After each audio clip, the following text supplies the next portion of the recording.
Bonjour à tous, bienvenue sur Pigeon Master, le site colombophile de la Voie du Nord. Aujourd'hui, nous allons parler des soins à apporter aux pigeons en préparation de la mue. Alexandre, peux-tu nous expliquer comment tu procèdes? Alors dans un premier temps, je vais déjà dépurer l'organisme des pigeons afin de veiller à ce qu'ils aient un système hépatique, donc le foie qui tourne au meilleur rendement.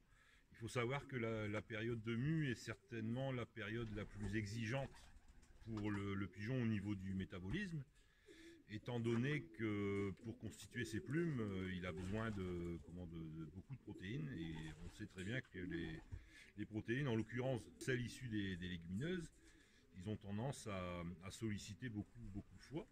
Au même titre, la ration, elle contient pas mal de graines oléagineuses, donc du lin, du colza, du chène vie. Donc elle aussi sollicite beaucoup plus de foie que les céréales, quoi. Donc évidemment, à ce moment-là, il faut que le foie soit vraiment au top de sa forme. Alors on sait que, encore une fois, il y a une grosse débauche d'énergie quand la grande mue elle s'enclenche. Donc les pigeons seront peut-être immunodéprimés, c'est-à-dire qu'ils ont le risque de développer l'une ou l'autre infection qu'ils auraient ramenée de la saison sportive, comme un cheval de Troie, hein, qui ne se serait pas déclaré tout de suite, mais là il est raisonnable d'aller faire une petite visite au vétérinaire pour voir si tout est bon avant d'aborder cette période clé.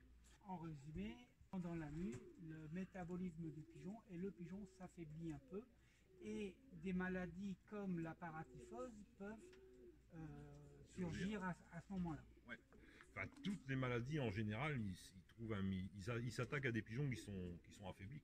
C'est pour ça que j'aime pas quand les pigeons jettent trop de plumes d'un coup. Il m'est arrivé parfois de voir des photos sur internet de pigeons qui sont quasiment complètement déshabillés à la suite de la saison, mais entre guillemets d'une façon artificielle, hein, boostée par l'une ou l'autre tisane ou l'un ou l'autre produit complémentaire.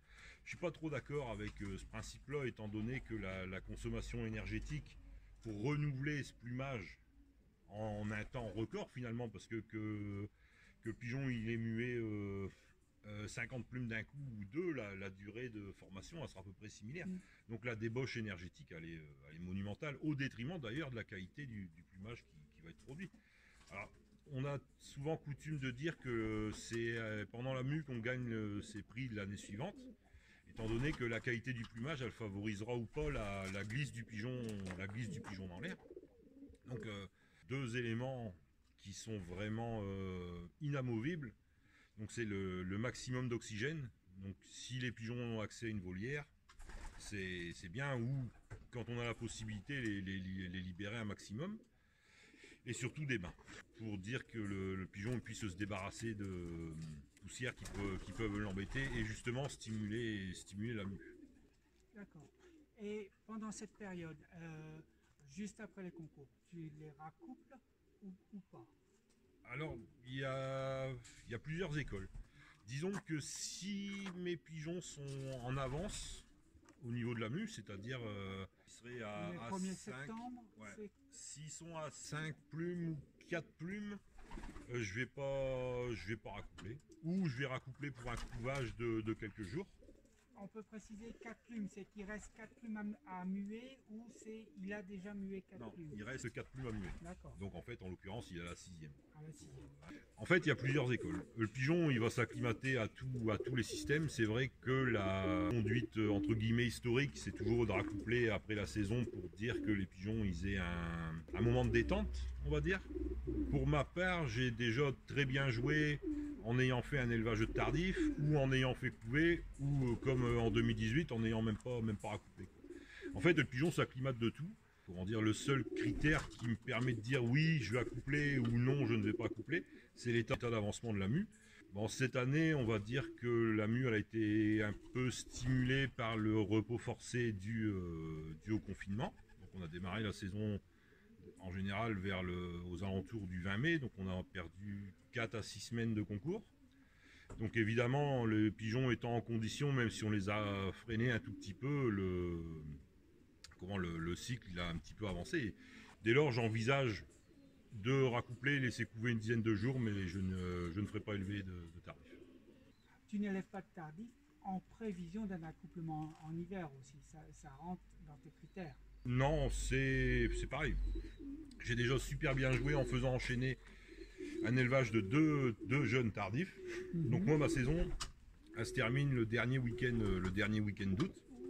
Donc ça veut dire que je raccouple mes veufs le premier, voire le deuxième week-end de septembre.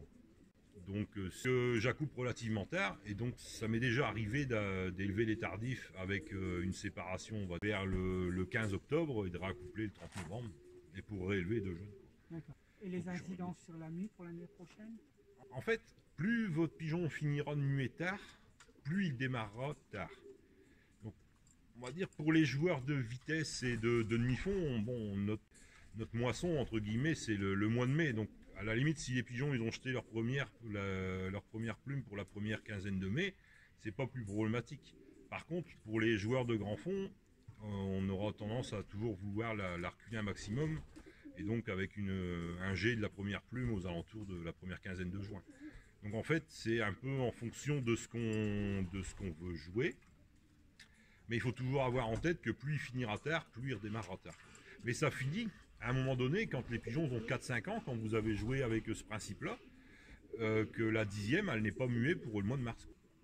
On ne peut pas dire que ce soit pénalisant pour comment la saison sportive à venir. J'ai quand même remporté un 4e As Pigeon National, et puis 5 ou 6 prix par 100 la même saison au-delà de 400 km, avec un pigeon qui a mué sa 9e en mars. Et finalement, il a fini de pousser sa 10e début avril. Et le régime alimentaire pendant cette période après les concours? Alors, le régime alimentaire, donc ce sera une alimentation riche en protéines. Donc, étant donné que c'est un des constituants principaux de la plume. Donc pas mal de graines oléagineuses, donc du lin, tournesol principalement. Donc pour reformer le plumage et avoir un plumage gras. Donc au niveau taux de protéines, on a un mélange qui contient globalement 16 à 17%. C'est assez proche d'un mélange élevage, sauf qu'il est beaucoup plus gras en fait. Et tu donnes beaucoup de vitamines? Pas mal, ouais. Mais je les donne d'une certaine façon, c'est-à-dire pas forcément des longues cures. Je démarre la mue. Moi, ici, je démarre la mue de cette façon. C'est dans la première phase, je m'assure que les pigeons ils soient exempts de toute infection. Tu bannis totalement les médicaments Ah oui, toujours. Ça, de toute façon, ça a toujours été ma façon de procéder. Alors, je veille à ce que les pigeons soient en parfaite santé. Je dépure l'organisme, donc c'est sur une période de 5 à 7 jours suivant l'état au démarrage, quoi. Donc je donne une préparation à base de plantes qui permet de stimuler d'une part les reins, donc, qui sont chargés d'assurer l'élimination, et le foie qui est là pour faire entre guillemets le tri entre les différentes matières énergétiques trouvées dans l'alimentation. Et ensuite je fais suivre avec 5 jours d'une préparation vitaminée, donc qui contient des vitamines et des plantes qui vont soutenir le métabolisme du pigeon. Donc 5 jours pour dire de vraiment lancer la manœuvre, et entre guillemets c'est un peu saturer l'organisme avec des éléments qu'il aura besoin pour fabriquer les plumes. Et ensuite c'est l'entretien, 3 jours semaine, systématiquement des vitamines qui viendront dans la ration. Les compléments, on va dire, indispensables pour la mue, c'est évidemment des vitamines qui vont soutenir le métabolisme, la levure de bière, qui par l'apport de vitamine B et de protéines qui sont facilement digestibles, ils fourniront les matériaux pour la construction de la plume. Et pour conclure, Alexandre, un petit conseil? Plus que jamais, pendant la mue, le pigeon a besoin d'une alimentation équilibrée. On lui donnera suffisamment de mélange mue de qualité, sans pour autant tomber dans une distribution à volonté. Il faut avoir en tête que le pigeon mangera en priorité les graines qu'il aime, et ce n'est pas forcément celles dont il aura besoin pour fournir un plumage de qualité. En résumé, l'anti-gaspillage. Exactement. Merci Alexandre.